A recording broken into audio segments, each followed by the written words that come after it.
Bonjour mes amis, on est dans l'octave de Pâques et la première lecture qui va nous être proposée est un récit des Actes des Apôtres. J'aime beaucoup le début qui dit ceci. Dans les premiers jours de l'Église, les frères étaient fidèles à écouter l'enseignement des apôtres. Pour nous, c'est difficile d'imaginer les premiers jours de l'Église puisqu'ils sont à 2000 ans de nous. On est né dans un contexte où l'Église avait déjà une longue histoire et au Québec avait beaucoup d'influence. Alors au moment où moi je suis né, l'Église d'ici était très influente dans la société. Mais dans les premiers jours de l'Église, il en était tout autrement parce qu'ils étaient un tout petit groupe isolé et même craintif. Et dans d'autres textes, on va lire qu'ils étaient au cénacle et qu'ils avaient peur. D'ailleurs, dans l'Évangile de cette semaine, c'est exactement ce qu'on va vivre avec eux. Et ils se mettent à écouter l'enseignement des apôtres. Et j'imagine qu'ils avaient un grand besoin de recevoir cette lumière-là parce qu'ils portaient toutes sortes de questions et comme l'ombre commençait à se dissiper, ils devaient avoir une faim énorme. Je ne sais pas si vous avez déjà bâti de nouvelles réalités ou initié de nouveaux commencements, que ce soit des communautés nouvelles ou que ce soit un projet nouveau. Il y a une ferveur qu'on retrouve dans ces premières heures. Si vous n'avez pas connu ça, vous avez probablement connu de rencontrer une personne nouvelle qui était venue transformer votre vie. Alors, on aime beaucoup se rencontrer, se parler, se mettre à l'écoute. Alors, c'est ce qu'on trouve dans le livre des Actes des Apôtres. Et tous ne voulaient pas s'éloigner de Dieu. Hein. C'est ça la crainte du Seigneur. Et il y avait beaucoup de signes que les apôtres, dans cette nouvelle vigueur qu'ils avaient, accomplissaient. Et on voyait s'accroître l'Église jour après jour. Dans la seconde lecture, qui est une lettre de Pierre, alors on va nous dire qu'on a reçu un héritage qui va faire en sorte qu'on ne peut plus être détruit. J'aime bien vivre avec ce sentiment. Vous savez, on ne passe pas à côté des épreuves de la vie, on ne passe pas à côté des difficultés, mais de porter en soi la conviction qu'elles ne peuvent pas nous détruire parce qu'à travers elles, Dieu va se manifester et va nous éclairer. Il va nous apprendre des chemins qui font qu'on peut se mettre debout. C'est beaucoup plus vivant, beaucoup plus, je dirais, encourageant que de s'écraser. Et voilà que dans l'Évangile, on se retrouve avec l'Évangile de Thomas. On commence, c'était après la mort de Jésus. Je ne peux jamais rester indifférent à cette introduction parce que il y a comme tout un réalisme. On est souvent enfermé dans un idéalisme. On n'est pas dans la réalité, on est dans le rêve. On enjolive la réalité, mais c'est pas ça qui est beau. Ce qui est beau, c'est ce qui est vrai. Et là, ils ne peuvent plus avoir d'illusion sur une forme d'immortalité du corps de Jésus, puisqu'ils ont tous assisté à sa mort. Et là, on nous dit, c'était après la mort de Jésus. Alors, on n'a plus le même type d'apôtre avant la mort qu'après la mort. Et qu'est-ce qui s'est passé?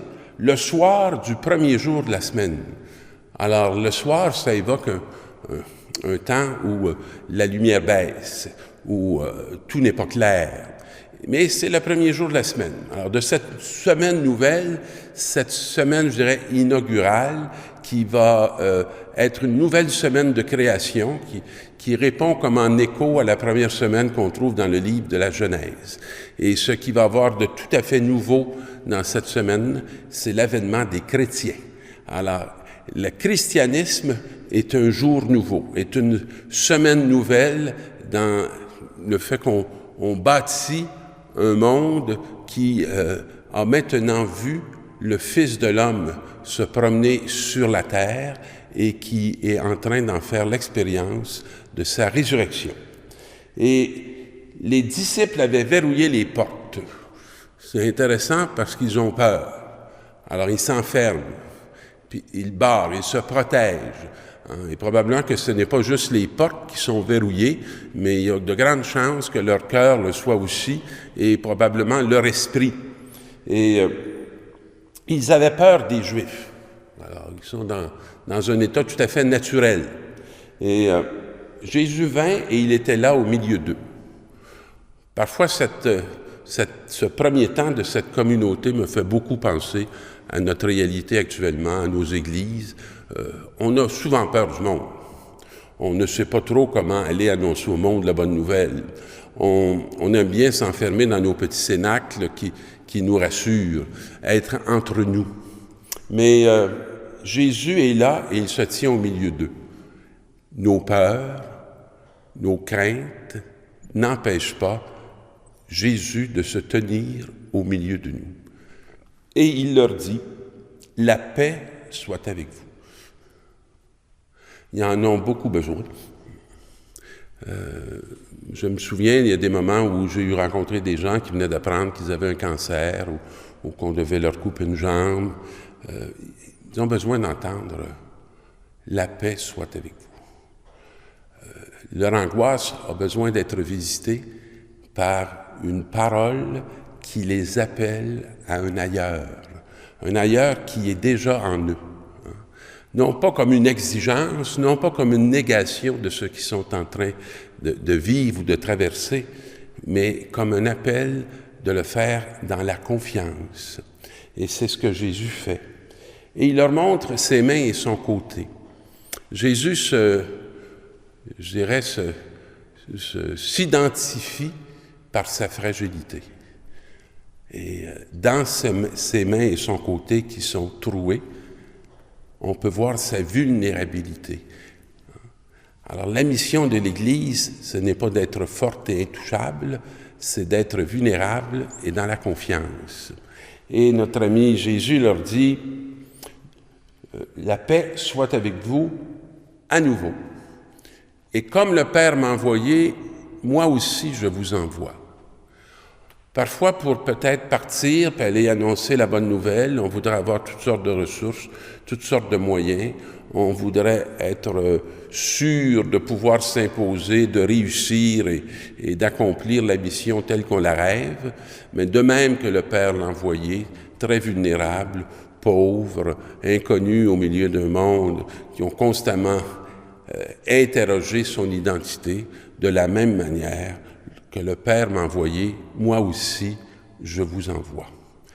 Et on sait très bien que le chemin qu'a pris Jésus est loin d'être un chemin inaccessible pour nous, parce que c'est un chemin d'humilité, c'est un chemin de petitesse, c'est un chemin d'amour qui a reconnu les hommes dans ce qu'ils étaient profondément, des êtres, je dirais, reconnus, des êtres élus, aimés, pour recevoir, accueillir l'amour éternel du Père dans l'Esprit et avec la présence du Fils. Alors, recevez l'Esprit Saint. Tout homme à qui vous remettrez ses péchés, ils lui seront remis. Tout homme à qui vous maintiendrez ses péchés, ils lui seront maintenus. Moi, l'écho que fait dans mes oreilles cette deuxième partie, ce n'est pas un écho de pouvoir. C'est pas Jésus qui me dit que j'ai le pouvoir de maintenir. Il me dit que si je ne remets pas les péchés, l'humanité demeure et est maintenue dans son mal. C'est pas une invitation à maintenir dans le mal, c'est une invitation à remettre les péchés, qui est une expérience tout à fait humaine, une expérience tout à fait quotidienne. Ne pas retenir contre ceux qui sont proches de nous, ne pas retenir le mal qu'ils nous ont fait, ne pas les tenir dans ce mal, mais être capable d'aller dans un ailleurs avec eux, et ce n'est possible que dans le souffle de l'Esprit Saint. Recevez l'Esprit Saint. Alors Thomas n'est pas avec eux, et lorsque les apôtres lui annoncent la bonne nouvelle, alors ils ne doivent pas être excellents parce qu'ils ne la reçoivent pas.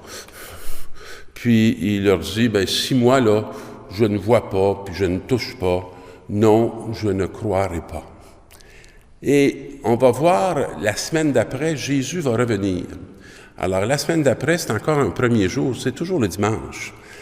Il revient donc, et dans ce cénacle, dans cette première Église, alors que les portes sont toujours verrouillées, alors qu'ils ont toujours peur des Juifs, alors il se tient encore au milieu d'eux. On peut être frileux, on peut être enfermé, on peut être replié. Il vient et il se tient au milieu de la communauté. Et il s'approche de Thomas, lui montre ses plaies. Et Thomas va se prosterner, va reconnaître celui qui l'aime et qui l'aime aussi. Il va retrouver son espérance. Alors Jésus dit cette béatitude qui s'ajoute aux autres qui sont peu nombreuses, « Heureux ceux qui croient sans avoir vu ». C'est la seule possibilité qui existe pour nous, parce qu'il y a 2000 ans, on n'a pas pu faire l'expérience de la connaissance de Jésus dans son corps et dans sa chair, puisque nous n'y étions pas. Thomas ressemble à toutes ces générations de chrétiens qui sont appelés à se prosterner dans la reconnaissance de tout le don de cet être vulnérable qui, dans sa fragilité qu'il a laissé habiter par l'amour du Père, a traversé la mort. Alors, on est invités, nous aussi, dans notre vulnérabilité qui est habitée, à être témoins de la mort vaincue par le souffle de cette Église que nous constituons et qui fait que nous sommes le corps du Christ qui, lui, aujourd'hui, est bien présent et se déplace dans les rues et parmi toutes les nations. Alors, l'Église n'a qu'une réalité à proposer. Elle a un pain à donner, elle a une vie à livrer, mais elle a à proposer une foi, une confiance dans un Dieu qui n'abandonne jamais cette terre qu'il a à cœur et pour laquelle il se donne génération après génération.